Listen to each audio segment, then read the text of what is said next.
మా పిల్లలకు కూడా మేము వాళ్ళకి చెప్పి, నాయన మీరు తిండి పెట్టకున్నా కూడా ఒక 5 ఏండ్లు చూడండి అని మేము వాళ్ళని ఒప్పించి ఏపిచ్చాము. కానీ మాకు ఈ పరిస్థితి వచ్చిందని అని తెలిస్తే ఇట్లా మేము ఏపిచ్చే వాళ్ళమి కాము.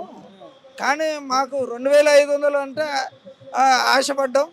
టైం మీద వస్తుంది ఇట్లాంటివన్నీ మేము ఆశపడి ఈ ఓట్లు వేయించిన తర్వాత మా పరిస్థితి చాలా అధ్వానంగా తయారైంది. ఇప్పుడు గ్రామ పంచాయతీ ఎలక్షన్లు కూడా పెట్టాం కానీ ఎక్కడ కూడా కొన్ని కొన్ని కొన్ని ప్లేసులలో మా పిల్లలకు అట్లాంటి పరిస్థితి అయితే మేము కల్పించట్లేదు. మీ ఇష్టము మేము అనుకున్నాం కానీ 2 సంవత్సరాలు గడిచినా కూడా మాకు పింఛను పెంచలేదు. మీతోనే తిట్లు మాకు తప్పలేదు.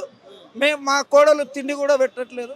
ఇది ఇప్పుడు స్వేచ్ఛ మీకు వదిలేస్తున్నామని చెప్పి మా కుటుంబంలో ఉన్నటువంటి కొడుకులకు మనవరాళ్ళకి అందరికి కూడా చెప్తున్నాము.